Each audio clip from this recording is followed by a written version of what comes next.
গাবতলী পশুর হাট রাজধানী ঢাকার সবচেয়ে বড় এবং একমাত্র স্থায়ী পশুর হাট। এছাড়াও গাবতলী উত্তর এবং দক্ষিণবঙ্গে প্রবেশের জন্য বাংলাদেশের সবচেয়ে প্রাচীনতম বাস স্ট্যান্ড অবস্থিত। ব্রিটিশ আমলে বর্তমান ঢাকার অর্থাৎ জাহাঙ্গীরনগর মকিমাবাদ পরগনায় জমিদার হাজী মুন্সি লাল মিয়া সাহেব ঢাকার মিরপুরের মাজার রোডে বসবাস করতেন। তিনি ছিলেন একজন সমাজসেবক, ধার্মিক এবং দানশীল ব্যক্তি। তিনি 1917 সালে মাজার রোডে দুধমেহের দাতব্য চিকিৎসালয় প্রতিষ্ঠা করেন এবং সমসাময়িক সময়েই এখানে হাট বসিয়েছিলেন। 1918 সালের দিকে মিরপুর গ্রামের পাশে গাবতলীতে পশুর হাট প্রতিষ্ঠা করেন। তখন এখানেই সপ্তাহে একদিন হাট বসত এবং এই এলাকা সহ আশেপাশের এলাকার লোকজন পায়ে হেঁটে নৌকায় চড়ে হাটে এসে বেচা কেনা করত। তখন এই হাটটি ছিল তুরাগ নদীর পাড়ে, বর্তমান মাজার রোডে অবস্থিত। এই নদীকে কেন্দ্র করে নদীর পাড় ধরে একটু উঁচু এলাকাতে মানুষের বসবাস ছিল, আর তুরাগ নদীর পাড়ে এই হাটটি অবস্থিত হওয়ার কারণে দিন দিন এটি বেশ জমজমাট হয়ে উঠতে শুরু করে। সময়ের পরিক্রমায় নদী প্রশস্ত থেকে শুরু হয়েছে, নদীর স্বচ্ছ পানি গোলাটে হয়েছে, ঝাঁকে ঝাঁকে মাছ বসবাস করার স্থানে এখন আর মাছ পাওয়া যায় না।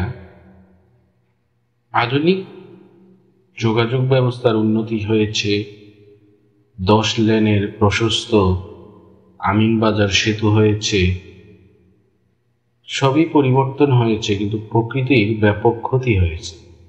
সেই সময়ে এখানে জমিদারের একটি বাগান ছিল, আর এই বাগানে বিশাল বিশাল আকারের আম, কাঁঠাল এবং গাব গাছ ছিল। বিশেষ করে হাটের ভেতরে ও হাটের পাশে বিশাল আকারের বিপুল সংখ্যক গাব গাছ থাকার কারণে এটি গাবতলীর হাট নামে পরিচিত। হাটটি 1973 সালে বাংলাদেশ সরকার জাতীয়করণ করেন। গাবতলী পশুর হাট 9 নং ওয়ার্ড, ঢাকা উত্তর সিটি কর্পোরেশনে অবস্থিত। সাভার বাংলাদেশের ঢাকা বিভাগের ঢাকা জেলার অন্তর্গত একটি উপজেলা। এটি রাজধানীর শহর ঢাকা থেকে প্রায় 24 কিলোমিটার উত্তরে গুলিস্তান জিরো পয়েন্ট থেকে সড়ক পথের দূরত্ব অবস্থিত। বাংলাদেশের অন্যতম বড় শহর এবং ঢাকার মেগা সিটির অন্তর্ভুক্ত এলাকা। সাভার বাংলাদেশের অন্যতম ঘনবসতিপূর্ণ উপজেলার মধ্যে একটি। জনসংখ্যার অত্যাধিক বেশি হওয়ার কারণে দিন দিন এই অঞ্চল ক্রমাগত দূষিত এবং বসবাস অযোগ্য হয়ে পড়েছে। আমিনবাজার সেতু পার হলেই সাভারের সীমানা পার হওয়া যায়। সাভারে জনসংখ্যা 15 লক্ষেরও বেশি। এছাড়া প্রচুর গার্মেন্টস প্রতিষ্ঠান থাকায় পরিবেশ দূষিত হচ্ছে দ্রুত। মহান স্বাধীনতা যুদ্ধের স্মৃতিসৌধের সম্মুখে অবস্থিত গণসমাধি, সাভার ডেইলি ফার্মের ফটকে শহীদ স্মৃতি সৌধ, সপ্তক এবং অমর 21 ভাস্কর্য, যা জাহাঙ্গীরনগর বিশ্ববিদ্যালয়ের ক্যাম্পাসে অবস্থিত।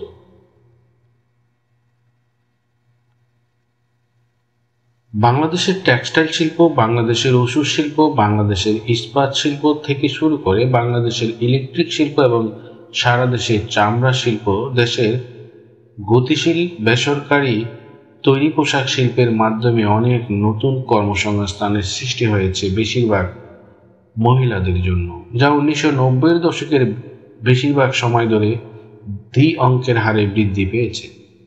1990-এর দশকের শেষের দিকে প্রায় 1.5 মিলিয়ন মানুষ, যাদের বেশিরভাগই মহিলা, পোশাক খাতে এবং চামড়াজাত পণ্য, বিশেষ করে পাদুকা, যাকে আমরা জুতা বলে থাকি, খাতে নিযুক্ত ছিলেন। 2001-2 সালে তৈরি পোশাক থেকে রপ্তানি আয় $3,125 মিলিয়ন পৌঁছেছিল, যা বাংলাদেশের মোট রপ্তানির 52%। বন্ধুরা, সাভার প্রাচীনতম এক জনপদের নাম। বাংলাদেশের স্বাধীনতা, সার্বভৌমত্ব, স্বাধীনতা যুদ্ধের ইতিহাসের কথা যদি বলতে হয় তাহলে সাভারকে অবশ্যই গুরুত্ব দিতে হবে। সাভারে যাতায়াতের জন্য গাজীপুরের কালিয়াকৈর রাস্তাটি যেমন একটি অন্যতম ব্যস্ততম রাস্তা, অন্যদিকে ঢাকা থেকে প্রবেশের জন্য সাভারে যাওয়ার একমাত্র রাস্তা হচ্ছে আমিনবাজার। যদিও ব্রিটিশ এবং পাকিস্তান আমলে তুরাগ নদীকে কেন্দ্র করেই ঢাকা গড়ে উঠেছিল, ঢাকার চারপাশে বুড়িগঙ্গা তুরাগের শাখা প্রশাখা বিস্তৃত ছিল, সময়ের সাথে সাথে আমরা আমাদের পরিবেশকে, আমাদের পরিবেশের ভারসাম্যকে ধ্বংস করে ফেলেছি। সরকার বিভিন্ন সময়ে যোগাযোগ ব্যবস্থাকে সহজীকরণের জন্য অনেকগুলো প্রকল্প হাতে নেয়। তার মধ্যে সবচেয়ে নান্দনিক ডিজাইনের সুপ্রশস্ত বিশ্বমানের এই রাস্তাটি সাভার তথা উত্তর এবং দক্ষিণবঙ্গে প্রবেশের একটি অন্যতম রাস্তা। এই রাস্তাটি ডিজাইন এবং কারুকাজ যে কোনো মানুষের দৃষ্টি আকর্ষণ করবে। পাখির চোখে রাস্তাটি বাংলাদেশের আর্থসামাজিক অবস্থার বহিঃপ্রকাশ ঘটায়। 2009 সালে পোশাক রপ্তানিতে বাংলাদেশ ভারতকে ছাড়িয়ে গেছে। এর রপ্তানি ছিল $2.66 বিলিয়ন মার্কিন ডলার, যা ভারতের $2.27 বিলিয়ন মার্কিন ডলারের চেয়ে বেশি, এবং 2014 সালে রপ্তানি প্রতি মাসে $3.12 বিলিয়ন ডলারে উন্নীত হয়েছে। বন্ধুরা, এত কথা বলার মূল কারণ হচ্ছে যোগাযোগ ব্যবস্থা যদি আধুনিক মানের হয় তাহলে ব্যবসা বাণিজ্য খুব দ্রুত সম্প্রসারিত হয়, সময় সাশ্রয় হয়, রাস্তায় জ্বালানি খরচ কম হয়, এতে করে জীবনযাত্রার মান উন্নত হয়। 18 অর্থবছরে বাংলাদেশে উৎপাদিত পণ্য রপ্তানি করে 36.67 বিলিয়ন মার্কিন ডলার রপ্তানি আয় অর্জন করতে সক্ষম হয়েছে, যার মধ্যে 83.49% এসেছে তৈরি পোশাক খাত থেকে। ব্রিটিশ আমলের আগে পূর্ব বাংলা তার সূক্ষ্ম মুসলিম এবং রেশম কাপড়ের জন্য পরিচিত ছিল। প্রাক আধুনিক বিশ্বের বেশিরভাগ মানুষের কাছে রঞ্জক, সুতা এবং কাপড় ছিল ঈর্ষণীয়। এশিয়া এবং ইউরোপের অভিজাতরা বাঙালি মুসলিম, সিল্ক এবং ব্রোকেট পোশাক পরতেন। 18 শতকের শেষের দিকে ইংল্যান্ড থেকে মেশিনে তৈরি কাপড়ের প্রবর্তন ব্যয়বহুল এবং সময় সাপেক্ষ তাঁত প্রক্রিয়ার জন্য ধ্বংসের কারণ হয়ে দাঁড়ায়। পূর্ব বাংলায় তুলা চাষ বিলুপ্ত হয়ে যায় এবং বস্ত্র শিল্প আমদানি করা সুতার উপর নির্ভরশীল হয়ে পড়ে।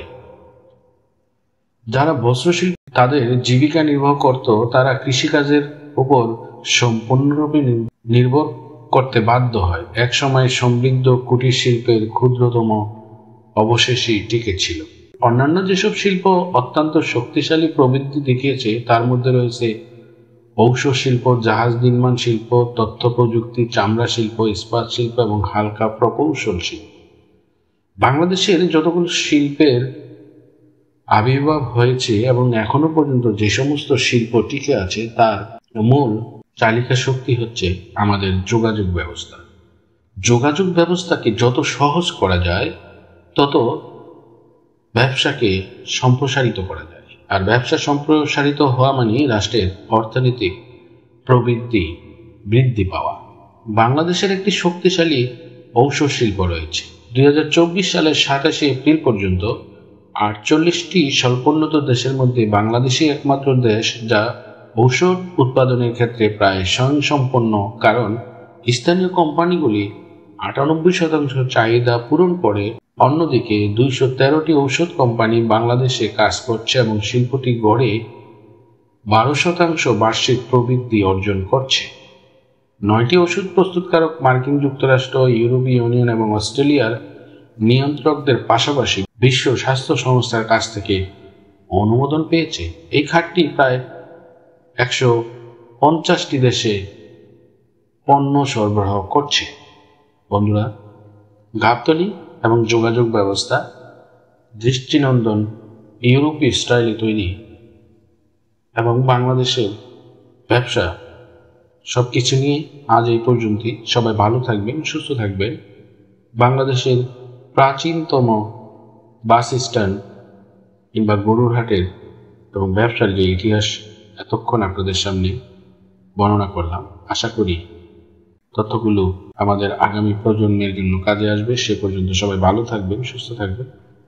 ভিডিওটি ভালো লাগলে লাইক, কমেন্ট, শেয়ার করবেন। আল্লাহ হাফিজ।